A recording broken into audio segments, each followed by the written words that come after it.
For Pacifica Radio, I'm Christina Onnested. The Kremlin says Russia's President Vladimir Putin has monitored drills of the country's strategic nuclear forces.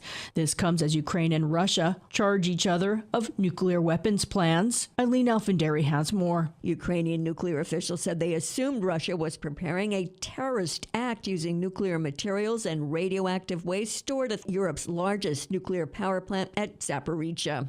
Russia had no immediate response to the charges, but it did have charges of its own, which it leveled at a closed-door meeting of the UN Security Council. Afterwards, Russia's deputy UN ambassador Dmitry Polyansky repeated the claim that Ukraine is itself preparing a so-called dirty bomb that would spread radiation and is planning to falsely blame Russia for it. The task of the Ukrainian regime now is to get NATO directly involved in confrontation with Russia. What will happen if there is a direct confrontation between NATO and Russia? I think you have imagination to assume yourself.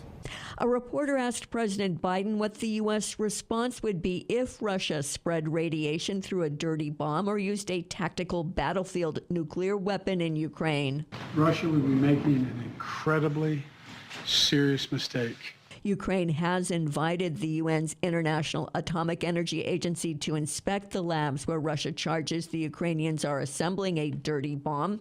Russia asked the Security Council to establish a commission to investigate its claims that the U.S. and Ukraine are violating the convention prohibiting the use of biological weapons at labs in Ukraine.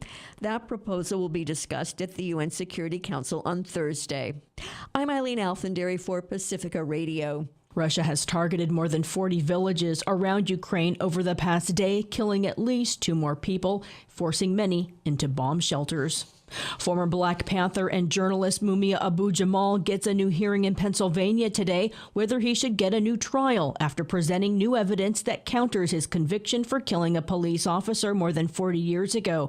Abu-Jamal has maintained his innocence. The new evidence comes from 6 boxes found in a storage room in Philadelphia's district attorney's office in 2018 with Abu-Jamal's name on it that were never presented to his defense. In it, documents include evidence suggesting authorities bribed 2 key defendants, one who repeatedly asked for payment after the case and another with a criminal background who received favorable treatment. Another piece of evidence presented is a paper with jurors' names on it with the letters W and B next to names of white and black jurors, indicating blacks could be excluded from Abu-Jamal's jury, which is a federal crime. It may be his last attempt to secure freedom. Jamal was moved from death row after health challenges and is now serving life without parole. Civil rights attorney Benjamin Crump says a San Antonio, Texas police officer racially profiled a teenage boy before shooting at him 10 times. Eric Cantu is now fighting for his life. Police said Officer James Brennan was responding to an unrelated disturbance when he saw Cantu inside his car at a McDonald's parking lot eating a hamburger. Crump said the family was told their 17-year-old had the same haircut as a suspect the rookie officer had tried to stop a day before. He profiled this young Hispanic teenager.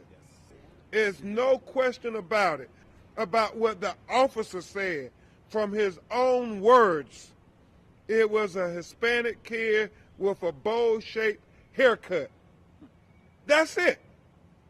That's why we're here. That's why he shot 10 times.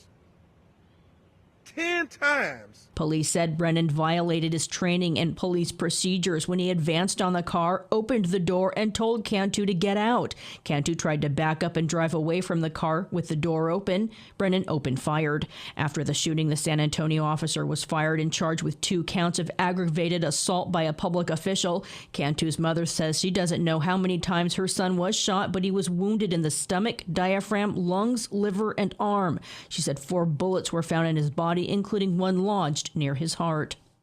Police say the 19-year-old former student who killed a PE teacher and a 15-year-old girl at a St. Louis high school was armed with an AR-15-style rifle and what appeared to be more than 600 rounds of ammunition. Orlando Harris also wounded 7 other students. Police killed him in an exchange of gunfire. Harris also left behind a handwritten note in his car offering an explanation for the shooting at Central Visual and Performing Arts High School. Police Commissioner Michael Sack read from the note. Don't have any friends.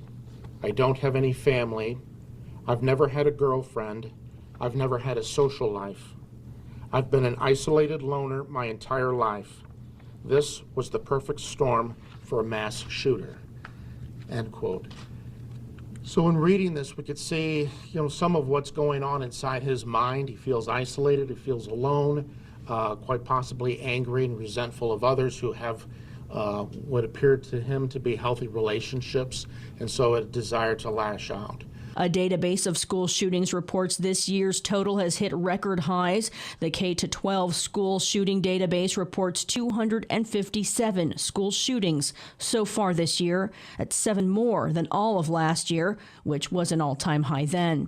It also shows a near exponential increase in school shootings each year since 2010. I'm Christina Onnested reporting for Pacifica Radio.